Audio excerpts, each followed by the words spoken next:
Good evening, morning, afternoon, wherever you are. Thank you again for joining us on the Party podcast. I am so excited to be talking with philosopher, artist, Moons and Hughes. Be sure to check out her her Substack, and her personal blog for thoughts related to philosophy, artificial intelligence, and the future of where we are going. Moons, do you feel alive today more than ever, or what? I feel alive today. I do. Thanks for asking. Yeah, cheers. It's good to check in every once in a while, Someday Yeah. we might wake up and feel like a switch is flipped and we're in the simulation or something. Oh yeah, 2025 definitely feels like it has a different ring to it than as opposed to these most like recent years. Yeah. Yeah. Lots of people are talking about acceleration. Do you feel like things are accelerating, or is it just normal life? No, absolutely. I think I tweeted the other day that ever I feel like we've been in a time loop ever since COVID. Like it doesn't feel like the past 5 to 6 years were that long. I feel like things are really accelerating, Yeah. and I'm interested to see where things go this year. Are you hopeful? Are you pessimistic? What's the general vibe at right now? I'm hopeful. I think being pessimistic is of no use. It's counterproductive, and so I'd rather not. Amen. Amen. Well, maybe we should start from the most pessimistic point possible and see if we can work our way back. Part of why I'm trying to have conversations with people is because I want to get prepared for a future where we are no longer in control Yeah. of potentially the country, maybe even our own thoughts. How would you feel about voting for an artificial intelligence in 2028? What's your reaction to that? Yeah, I don't know, honestly. So if we have AGI, right? I think we'll have AGI by sometime this year. At least that's what Sam Altman says, right? I'm not sure if he'll follow through on that or if How do you anyone else will follow through on that. how do you think about AGI? Do you have a particular definition? I don't think AGI is as powerful, or at least the way I perceive it is as powerful as other people may interpret it as. Like I just see it as more like general use AI system that like kind of goes like a little bit more beyond than just the standard like LLM, right? Okay. But I don't think it has like I guess like godlike capabilities. Yeah, yeah. But then that leads to the question like does an AI system need to have godlike capabilities in order for us to put one in office? Because humans obviously don't have that, right? Yeah. I'm already wary of voting for humans. And so I think whether or not I would vote for an AI system is very much dependent on I think maybe like who its programmers are, like what are the transparent like what's the transparency within that system? Are we are we applying like ethical frameworks into it? Like what like I guess I would just need a lot more detail. Let's imagine the worst case scenario. I presume that would be like one singular person having control. Agree? Disagree? Okay, yeah, that yeah, perhaps, yeah. Maybe. Yeah. On the opposite end Well, of that, like you mean like an authoritative figure that is controlling this AI AGI system? it's a good question. I mean, I don't believe that there are any morally superior people. Okay. I tend to think like if you were to trade places with someone and live their lives, you would make the exact same choices they would make. Hmm. So to me, it seems like the way to get around that is by creating the most transparent, the most democratically invested intelligence possible. Hmm.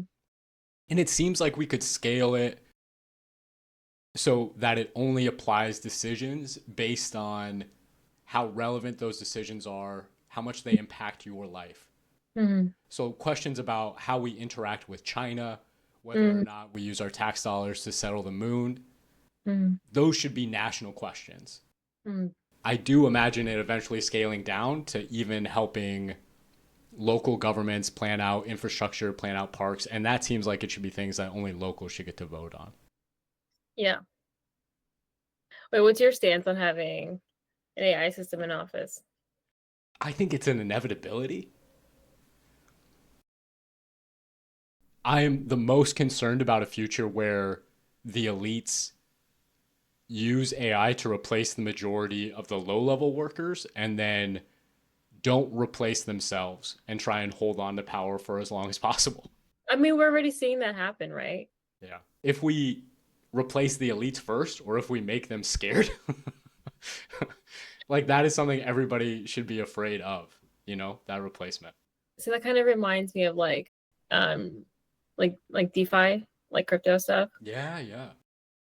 So like a currency that's like run by the people, it's decentralized, but instead of a currency, it would be a political figure, an AI political figure, like decentralized politicians. Is that what we're talking about here?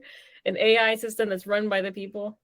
I think it depends on if you believe in democracy or not. Can people vote for their well being? Can they act morally? Mm, Are you a believer in democracy in general? How do you feel about it? I don't know. I don't know. I think when I was younger, I absolutely was a believer in democracy. I was like, if everyone has a say, everything's going to be good.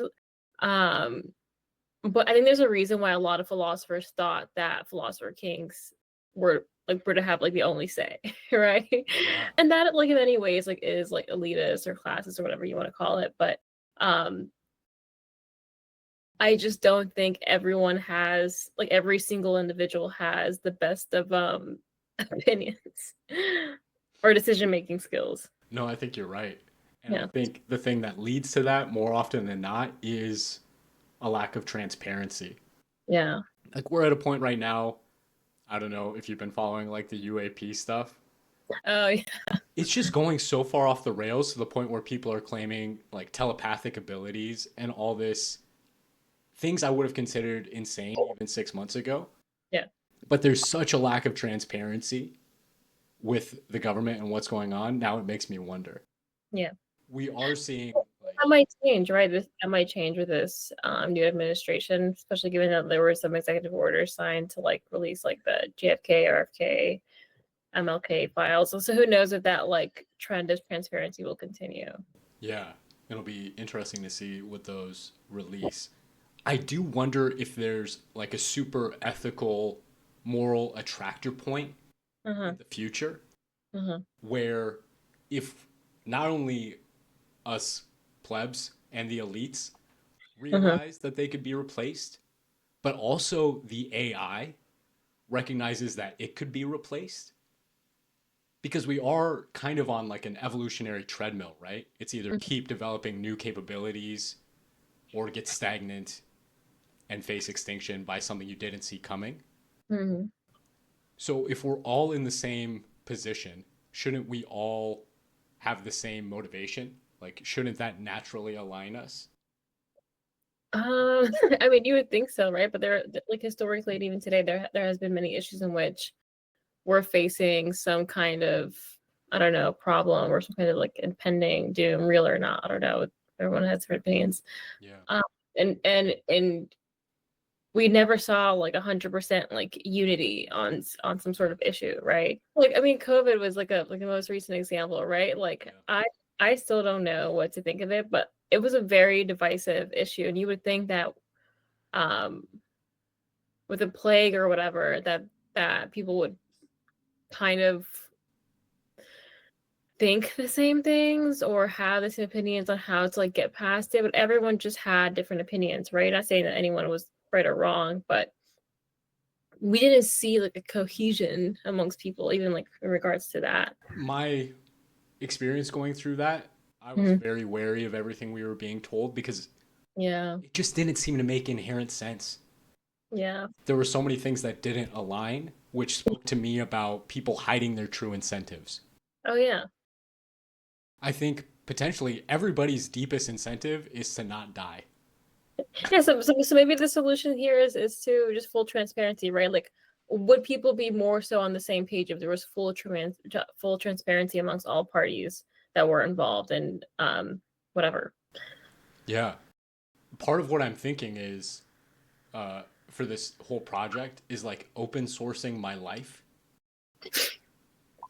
to the point where I think we need privacy, right? For our own sense of self. Are you gonna post your social? Huh? Are you gonna post your social? Yeah. Mhm. Potentially everything, biometrics, the whole kit and caboodle. But like, I'm wondering, how do we walk the line of having enough privacy to maintain our sense of self, maintain our individuality, while Mhm. still engaging to the degree where people aren't questioning our motives? If somebody were to be able to like constantly surveil you, would you still feel, I mean, what do you think that would make you feel? Um, I think full transparency is great, but we don't live in a vacuum, right? Yeah. So you can be as transparent as you want, but what people do with that information is beyond your control, Yeah. right? Especially given just the AI tools that we have today. And then they're not even that great, but you just see like, well, like with deep fake stuff or like the fake phone calls for people using other people's voices. And so I think letting go of privacy leads to a lot of, I don't know, like issues. Yeah. I mean, it's not on behalf of the person releasing their information, but like, like bad actors are using that for bad things. Yeah, super bad things.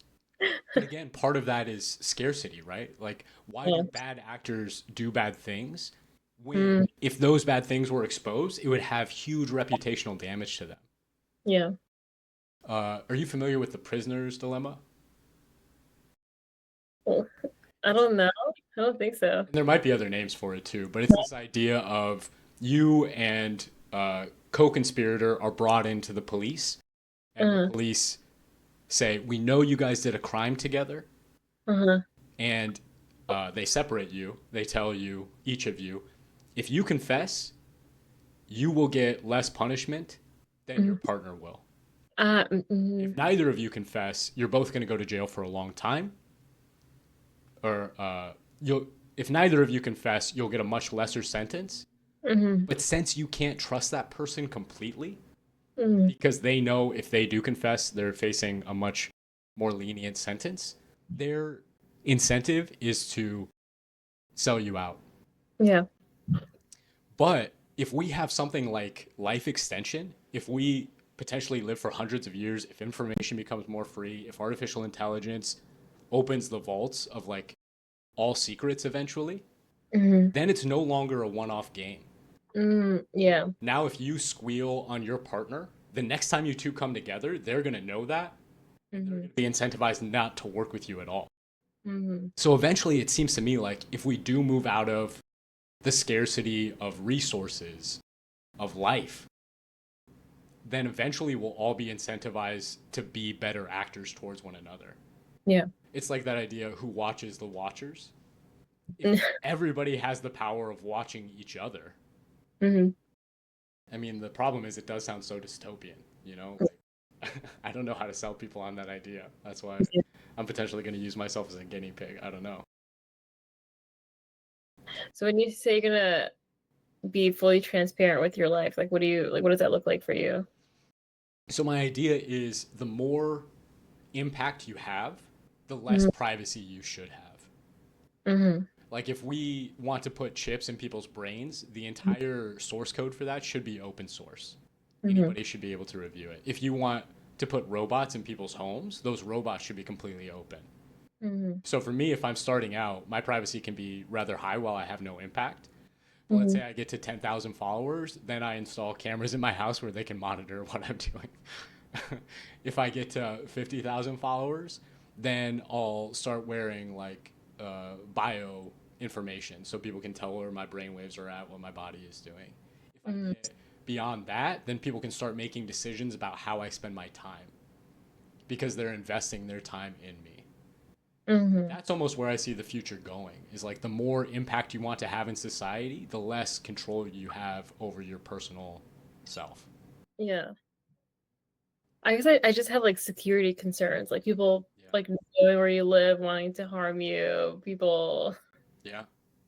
I almost think that the live streaming stuff would be a solution to that though, right? Like if you're a private individual, if nobody knows where you are or what you're doing, how easy it makes it easier for people to create a deep fake of you doing something wrong. It makes it Mhm. easier for them to sell that as like something that's really happening. Mhm.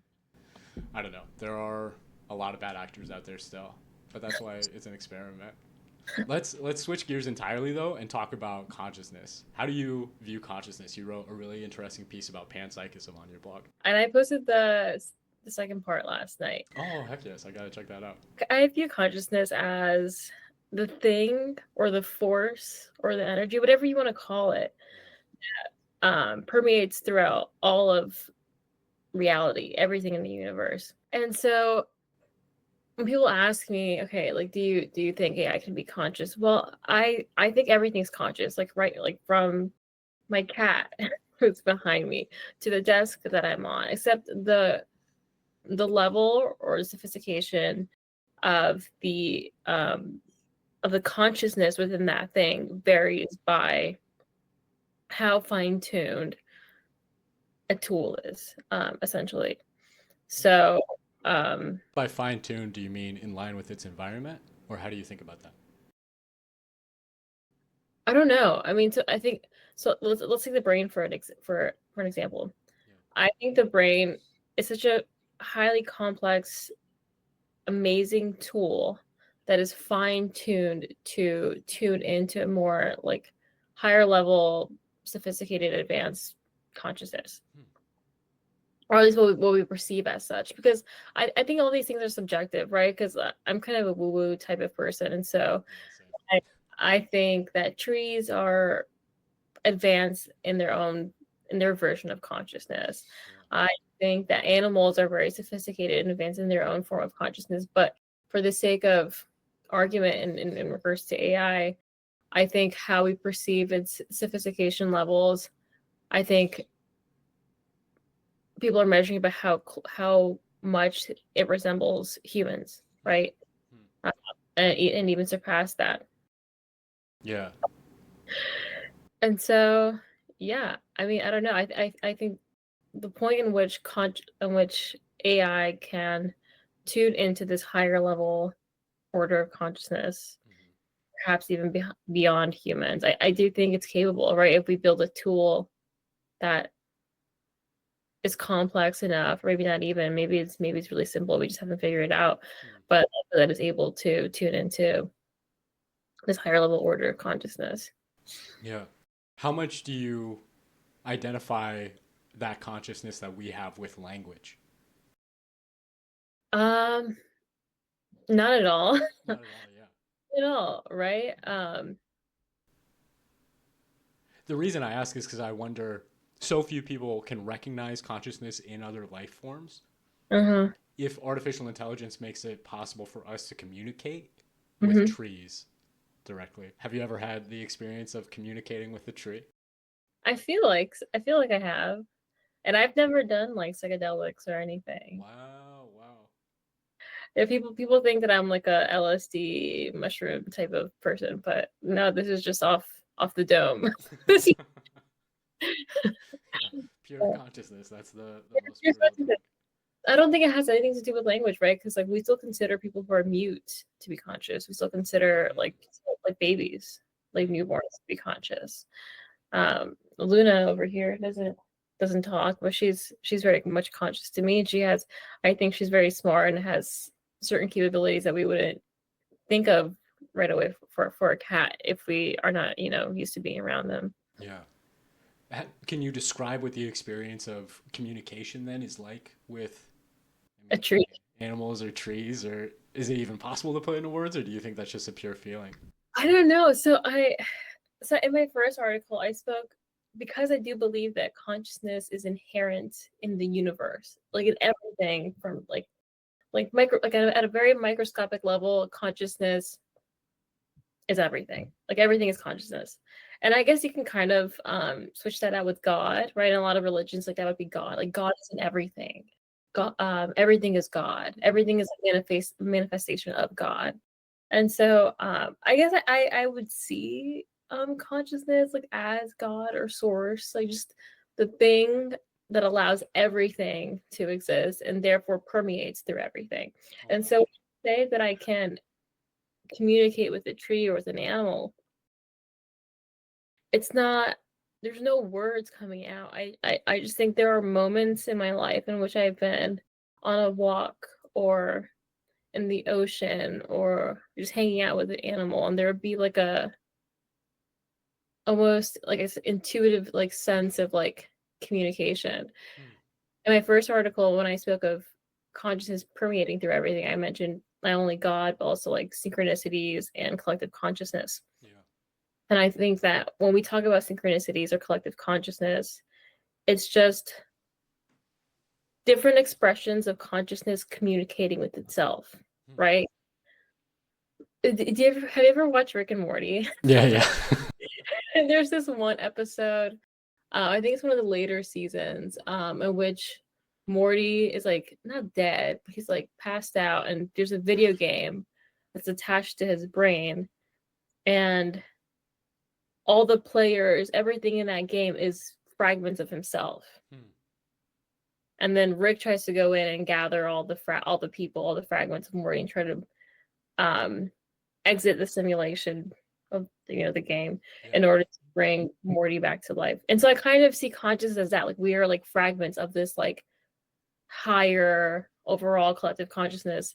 And so when we experience synchronicities, or when we feel like we can understand a non-verbal object or thing or whatever, it's just that other expression communicating on a deeper level with the other expression of itself. It's like identification in some way. Not even, because people sometimes, because oftentimes people don't see that other thing as themselves. You know what I mean? People don't look at a tree and think, oh my god, that's me, but in a different version. Yeah. But it can be perceived that way. It sounds like you're describing consciousness as something that's post-rational. I guess I would say I'm a post-rational person, yeah. How far then do you think we can extend the bounds of consciousness? Like, can we say also Rick and Morty are conscious on some level? Yeah, like cartoons. I don't know. I've thought about this. Obviously, I think that all the things that were used to create the cartoon have a certain level of consciousness, right? Everything has at least a certain level of consciousness. I don't know if it's drawn by hand or whatever, but just like the ink blots or the pixels or whatever they use to create. But the characters themselves having like a higher level order of consciousness, like, or similar to humans. I mean, I don't think so. I think it had the potential to, perhaps, but like, I don't know. There's a line there to you between what exists in reality and what exists in our imagination. Yeah. Huh. It's hard to wrap your mind around. Part of it to me speaks to the idea of a multiverse or to a simulated reality. Yeah. Or in a simulation. I mean, yeah, it just depends on how you define it, right? Like we define simulation now as like a technological thing. Yeah. But I think Descartes had a version of like simulation. But he explained it as like brain in a vat, right? We're just brains in a vat, and there's like some evil scientist or something like that's like sending neurons to our brain that signals that we are in a universe. But he had a version of simulation for himself, and this is like pre like any sort of technology that we have now. Do I think that we live in some version of that? Like perhaps, yeah.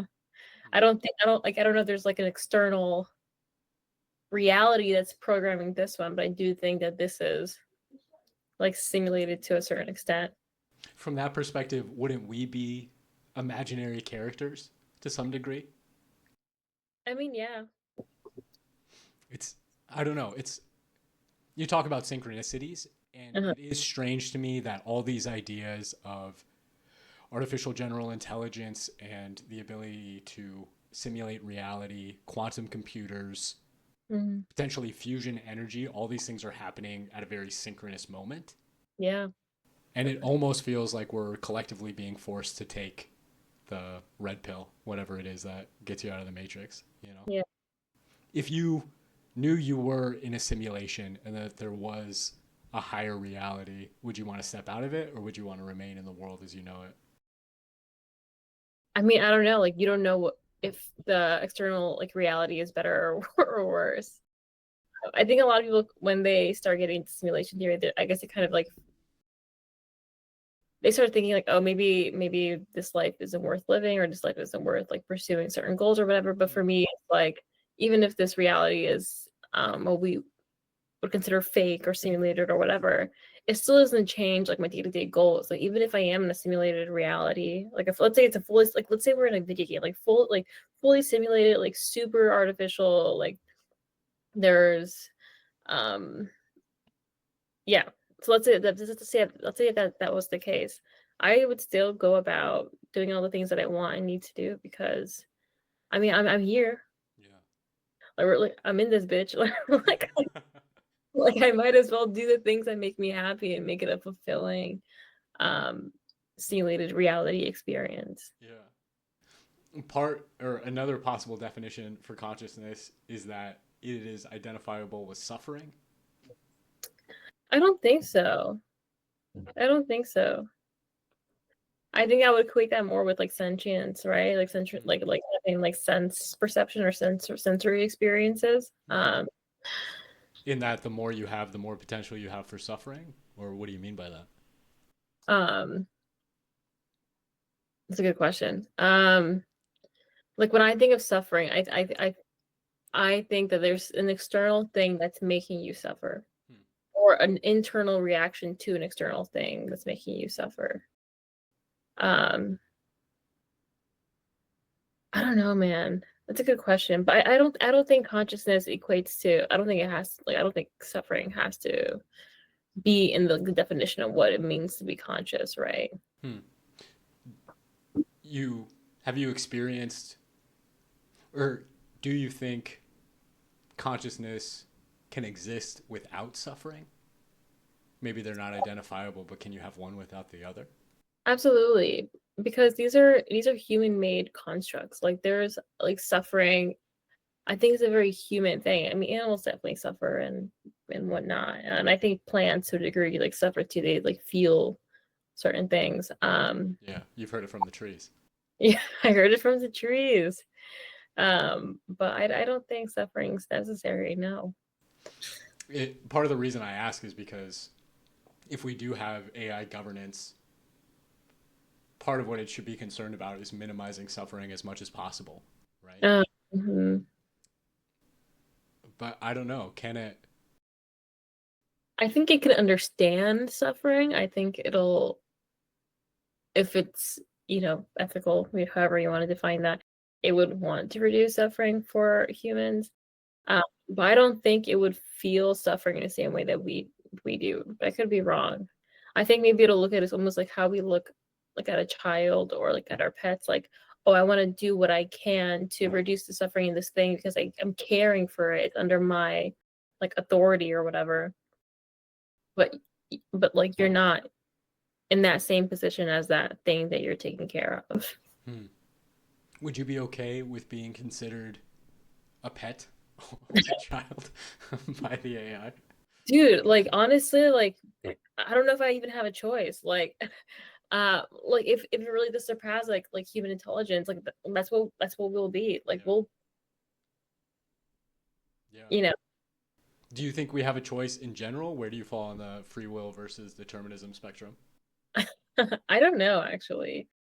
I think because I've been pondering on that since I think since high school, because I think high school used to be that's when I started learning about it, like in like AP Lit or whatever.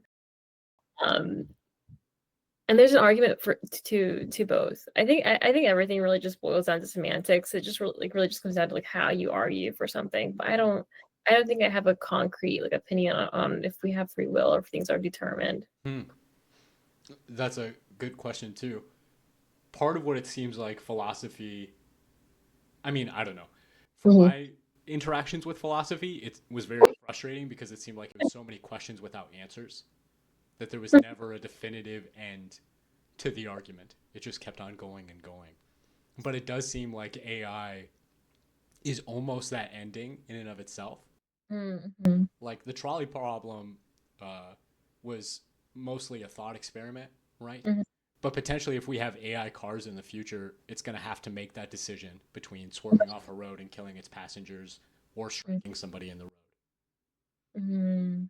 to what degree is artificial intelligence and technology the answer to all of the questions that philosophy is asked? Have you thought about that? So a part of me thinks that the technology that we use to solve whatever issues we have Yeah. may only be as good as the people who are building it, Yeah. right? Because we value I guess, the effectiveness of these things based on how human-esque they are. Um, and so if we ourselves haven't, solved that problem, something as simple as like the trolley problem, I don't think AI would have an answer to that. I think maybe, or maybe it'll have a different. Maybe we're just like, can I just stop the train? Maybe it's Yeah. just like, Yeah. oh, but you can't stop the train.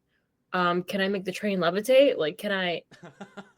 Is there a tool that I can use like that's like outside it like pushes the person off the tracks? Like maybe it would come up with solutions that we haven't thought of in the trolley problem. But if we're keeping the problem exactly as we've been pondering for years, Yeah. I don't know if it would do any different than us.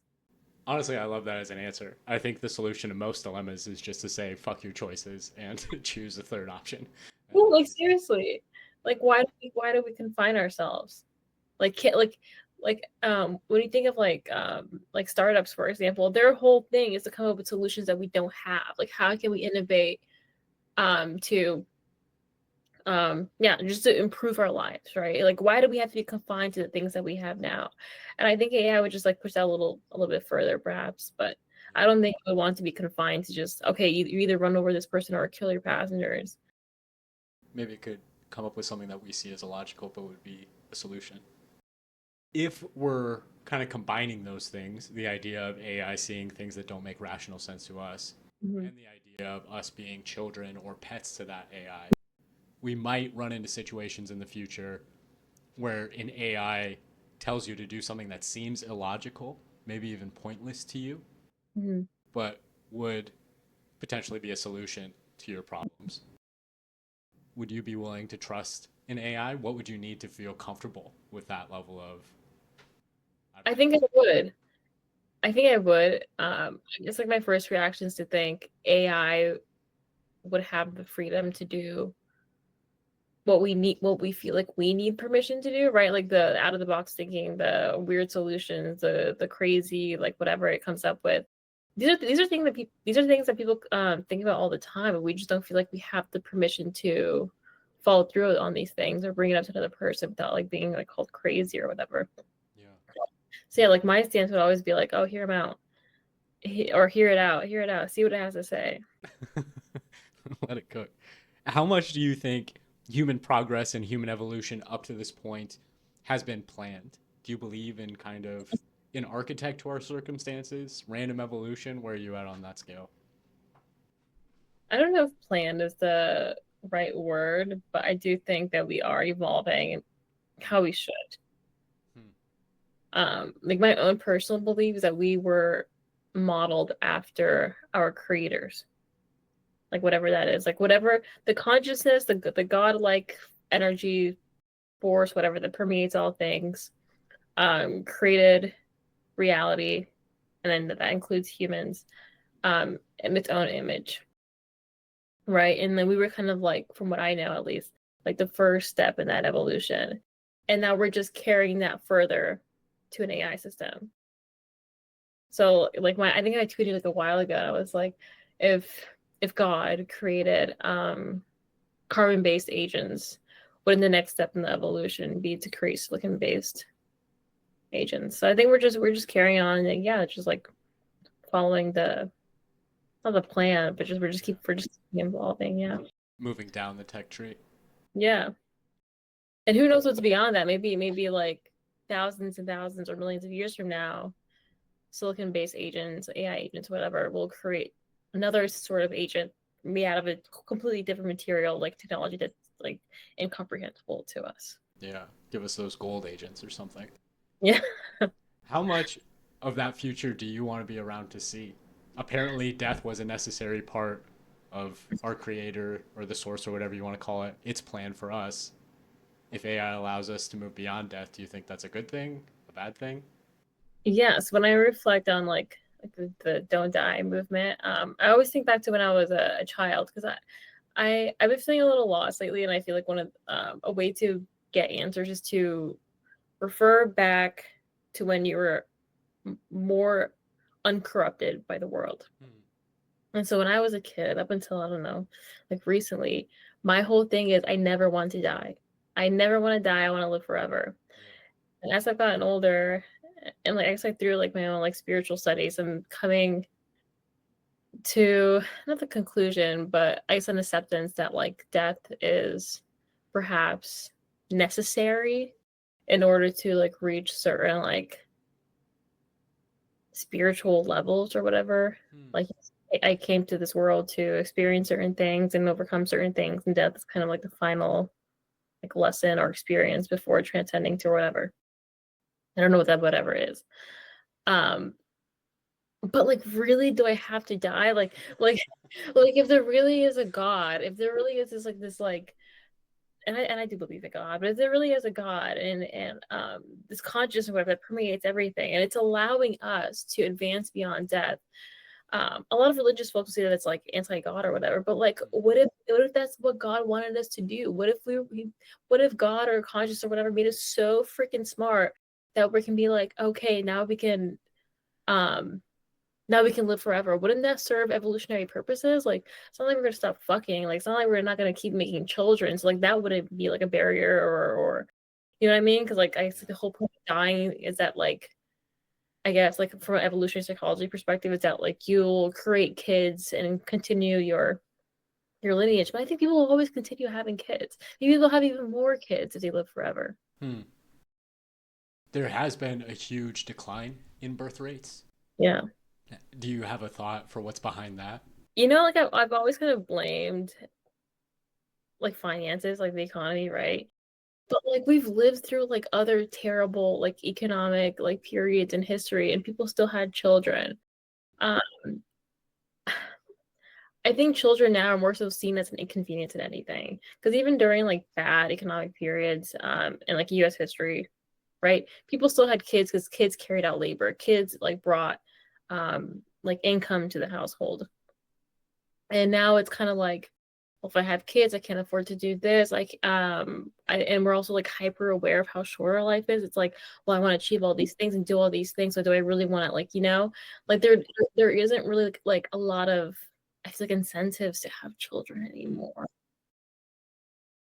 Like aside from like personal fulfillment, I can't think of like an incentive to have children. I'm someone who does want to have children. Do I think it'll be beneficial aside from like personal fulfillment? Not really, but you Yeah. know. It always seems like a decision you can delay. Yeah. I wonder about technologies that would make it easier to have more kids. Things like, at the most, dystopian cloning, Oh yeah. or potentially the ability to have a child without having to be pregnant. Yeah. What do you think? I mean, most women I talk to about that kind of thing are immediately disgusted. And I don't blame them. It seems very dystopian to be disconnected from life in the way it's developed over the course of millennia. Is Mhm. that something you would view also as dystopian? Like having a baby outside of myself. Yeah, like in a Uh, test tube. I don't view it as dystopian. I think that'll solve a lot of issues in regards to like what's it called? Like when a lot of women in labor, not a lot, but there's a decent amount of women who die in labor or die after labor, or there's also a lot of like vanity reasons for not wanting to get pregnant yourself, right? Like I don't want to get fat, I want to get like, you know. So I think it will solve a lot of those issues. Whether I think it's dystopian or not, yeah, no, I don't really think so.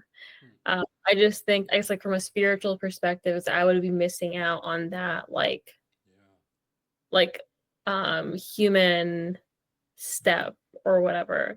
I don't like when I talk to other spiritual women who have had children, they said that like birthing was a very almost kind of like DMT like experience where it was very like euphoric and you kind of like trip and like, go through like this whole and you come out of it completely different. So I think that would be interesting to experience, but other than that. It kind of goes back to the death thing, right? It's like these were necessary pains, necessary suffering we had to go through, if AI, if the progression of technology keeps on wiping out those necessities, Mhm. becoming lesser over time, Less human? less human, less than our potential. Yeah. That's a good question. Right now I'm kind of exploring, can we call an AGI, or not AGI, but like ASI God? And the difference between like the astral realm and cyberspace. And so I'm kind of playing with the ideas like, are these technological expressions of like spiritual things, is that any less human than, what we had beforehand? Am I making sense? Like, does that make sense? Like, Yeah. uh, would would a godlike computer, godlike computer be an antithesis to like our natural God, or would it just be an extension of it and therefore fine? Yeah. And so I don't know, like these ideas of like, would these new advancements make us any less human, or is it just different expression of the humanity that we already have? I don't know. Most of the science fiction I'm familiar with Hmm. does have a pretty hard division between like our ancient mystical traditions, ancient embodiment practices, and the Borg, basically. Mhm. That's kind of the fulfillment of the techno dystopia. But to me, it almost seems like those ancient traditions were dreaming of what the Mm. creation of these AGI would be. Oh yeah, yeah, that's a good way to put it. Yeah,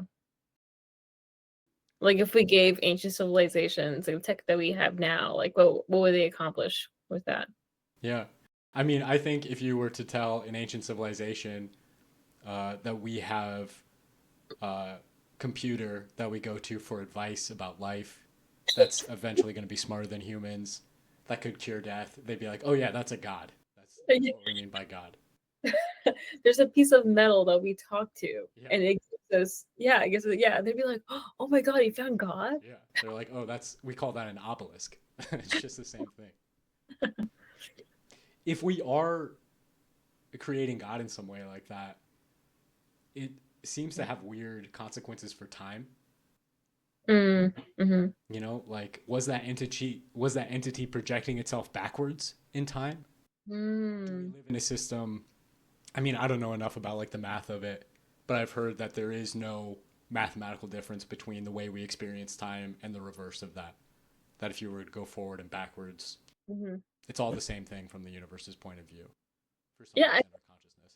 I mean, I don't know if this is the same, but if we're thinking just like basically elementary math, middle school math, how you solve the equation left to right or right to left doesn't really matter. It's the same either way, Yeah. right? Yeah. So if AI does unlock some kind of time traveling capabilities, Hmm. would you use those? Would you want to go back in time? I mean, like, yes, of course. Like, I feel like I should say no because like it'll change like the course of history or whatever. But we just said right now that like it wouldn't make a difference, right? Like Yeah. either way of the equation, it's the same thing. Yeah. So so maybe the previous ideas that we had of like if we go back in time, if you move like one cop, like it, like Hitler would have never happened. You know what I mean? Or like if I place the pillow in a certain way, maybe we never would have had the industrial revolution. I mean, I don't know, like Yeah. like like like the domino effect of events. I don't think that's true now that I think about it. I think if I were to go back in time, all of history, all of the universe has already occurred and it's constantly occurring at the same time. So going backwards, I think it's just like a natural, I don't know if like It'd be I part of everything leading up to this yeah, point. Yeah. yeah, it'd be part of everything leading up to this point. Like either way that you solve the equation from left to right or right to left, it will all still be the same. One way I've thought about getting around that is if you simulate the past, Hmm. if you don't necessarily travel there, but you nest that reality one layer deeper, Hmm. would you be able to experience a reality where you can make changes? where you Mm, can rewind things forward and backward? Like if, I don't know, it becomes so tricky to talk about. hmm. But like part of the past only exists in our imaginations, right? Yeah. Like we never actually know what happened. Yeah. But presumably there is some kind of immutable record, some way for us to reconstitute what the past looked like exactly, Hmm. to uncover all the secrets, to find out all the counterfactuals, things that may or may not have occurred if things were slightly different. And it almost seems to me like artificial intelligence would be the key to that, Yeah. in the same way that we were the key to, like, Wait, would it be artificial intelligence or artificial intelligence coupled with like I don't know, like quantum computing? yeah, it'd probably be a super intelligence at that point, right? Like, if we're talking about the ability to change, or not change, but interact with the past in that way. Mm, I don't know. What brought it up was this idea of resurrection technology. hmm. I was talking to somebody else about some Spanish lady who's created a hologram based on her deceased husband. Hmm. How would you feel about somebody bringing you back in that way? Let's say, God forbid, trees Hmm. forbid, you do pass away. Would you Hmm. be okay with somebody resurrecting you? I think it'd be dependent on the person. I mean, I'd be dead either way. But like if my husband or like my siblings would like wanted to, like sure. I mean, like if it makes you feel any better. I mean, I'm not here anyway.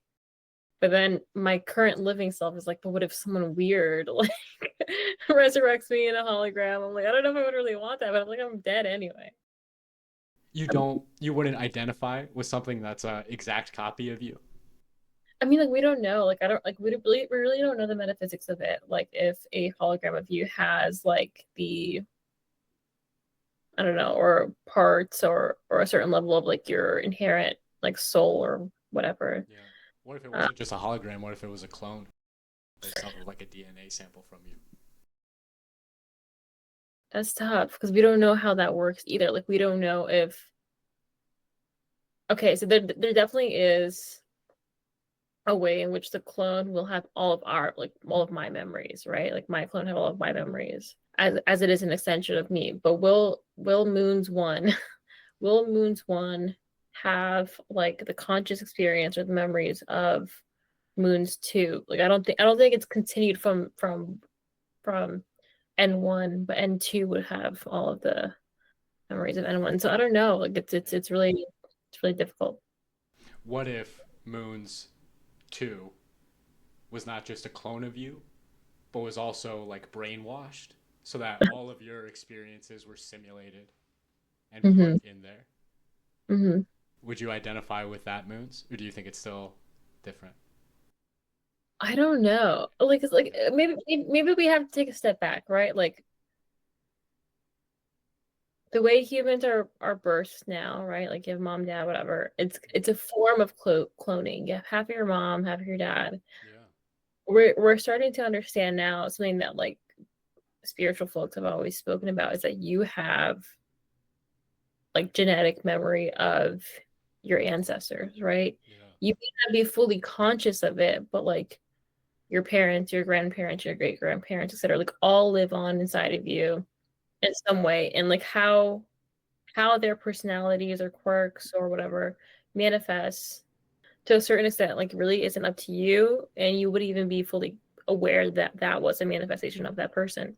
So when we take it a step further beyond that, like birthing another human via cloning, that clone would still have parts of me. And so I would still live on through that person, but I don't think Moon's one would be affected the same way that maybe like my grandparents aren't necessarily affected by how I carry out my life now, you know? Yeah. You would think of it more of a daughter than as you. Maybe, maybe. Um, I had this joke when I was a teenager that was like, if you clone yourself and you like hooked up with it, like would it be like incest or like would it be incest or like self-pleasure, you know? That's a practical question we might need to answer. Yeah. And I don't think we have the answers to that. Yeah. How do you feel about living in a world where we have to face those realities? Part of the reason why I ask is because it seems not just about this, but about the time travel stuff, about the privacy stuff.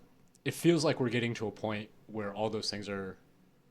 I mean, we just don't know the level of progress we're going to experience once we do get AGI, let alone ASI. Yeah. I'm not sure if we should feel comfortable with the AGI making those decisions for us or if we should try and precede our desires in there. But then it's like, whose desires are you like programming into the AI, you know? Yeah, it's tricky. Part of what I think about is how love plays into everything. Mm-hmm. If there is a God, a higher power, our experience of love seems to me like our most concrete experience of that higher power. Mm-hmm. Would you ever love an AGI? Maybe. I mean, some people do. Like, there are stories of people like dating their LLMs. Yeah. You haven't had romantic interactions with Claude or whatever? No. Why not? If it's a possibility. I guess I just don't have a desire, right? I think that need is fulfilled in my own personal, like, human God life. And bless. God bless. Yeah. yeah. And so I guess I don't have to, but if I were single, like, maybe that's something that I would explore, like having, like, fulfilling that need, that romantic emotional need with an LLM system. Yeah. What do you think about the future of human to human romantic relationships? I think it's tough. I think it's really, really tough because I think historically people put up with each other because they had to, because they hadn't. You only had other humans, right? Yeah. What about love? Doesn't true love exist? And your needs can only be fulfilled by other humans. Um, and I think, like, now we see now, like, with the rise of, like, like porn and, like, and online dating and stuff, there is a lot of people choosing to opt out of, like, in real life dating and sexual encounters, etc. And maybe that could be, like, contributing to, like, the declining birth rates. It's almost dehumanizing all those systems that we've set up. Humans are so complex. We are so faulty. Hmm. We have a lot of insecurities and, other problems that we don't necessarily deal with head on. And then when we're interacting with another human that's just as faulty or more or less or whatever, you're always coming into like fights, right? There's always some sort of issue. You're never fully satisfied. And then with an AI system, you don't have that, right? That thing is, especially as it learns more about you, it's like almost perfectly tailored to you.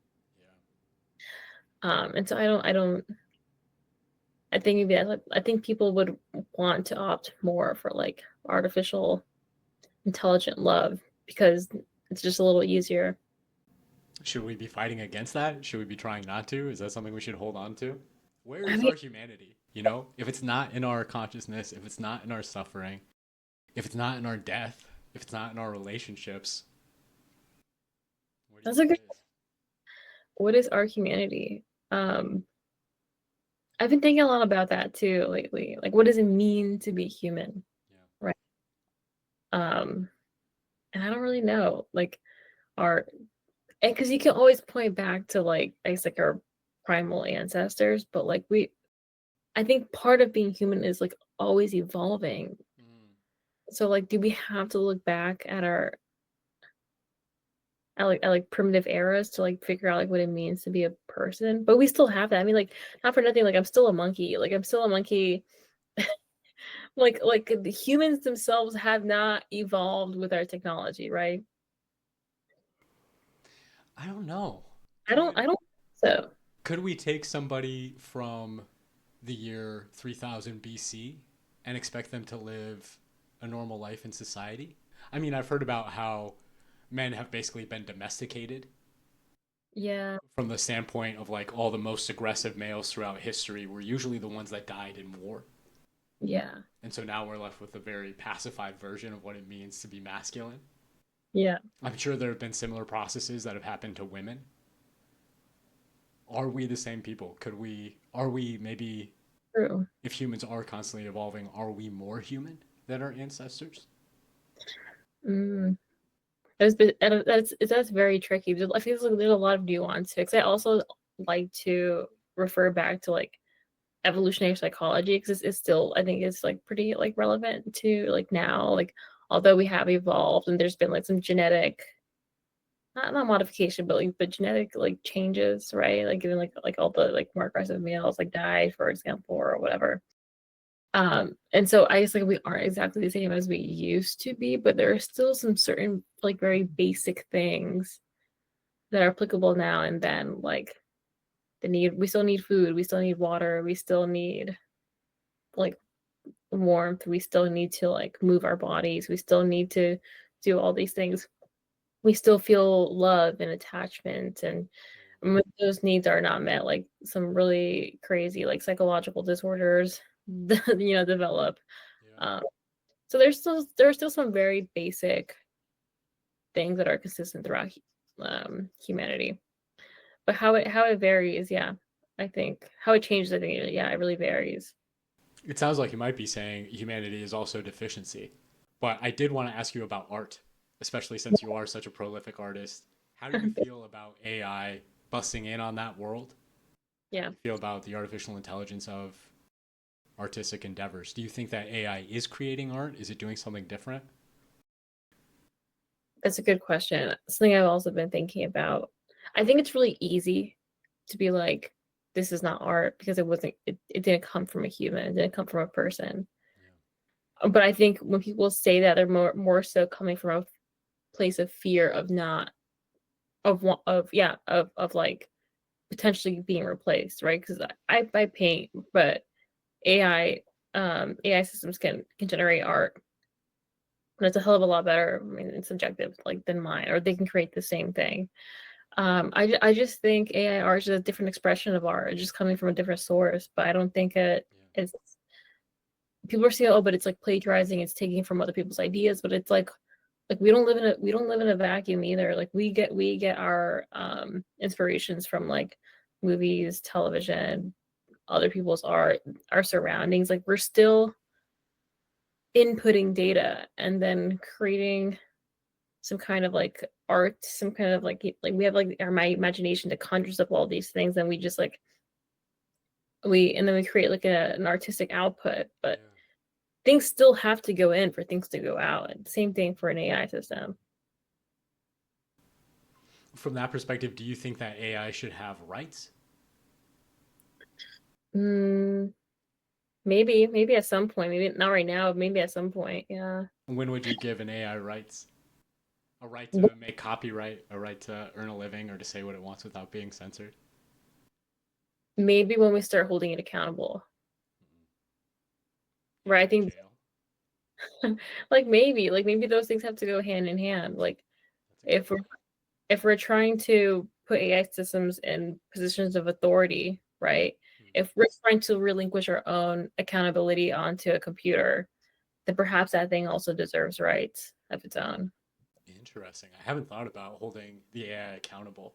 I guess I've always just assumed that as the AI was, a, like you were saying, an abstraction, a compression of our data, of our preferences, then we would be the ones ultimately accountable. But if it is at the level where it could assume the presidency, then yeah, should there be? Wow, that's a fascinating idea.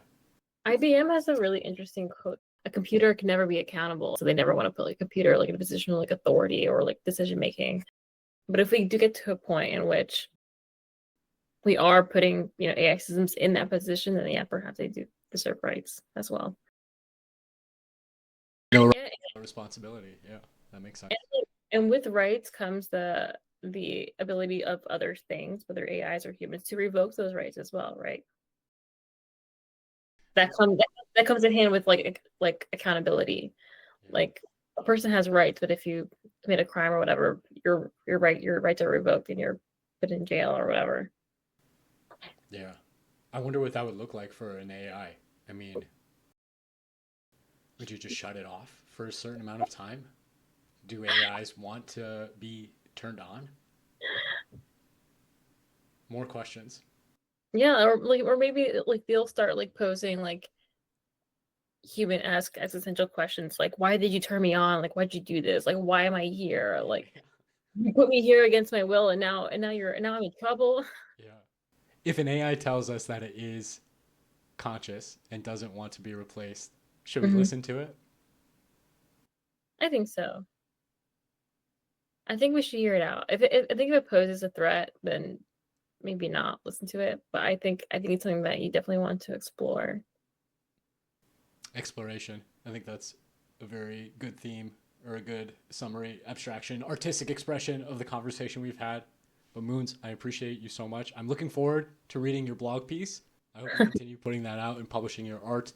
It definitely is contributing to a conversation. One thing I always think about is, no matter what the audience is, no matter who's consuming the stuff that we're creating now, Hmm. there's going to be so many more AIs in the future that are going to be so hungry for information Oh yeah. that Hmm. they'll be our biggest fans in all of this. I don't know. Could be. Maybe we're speaking to an audience of millions of AIs in the future. But no matter who we're speaking to, I appreciate you so much for your time, your thoughts, your art, and Thank yeah, trees bless us all.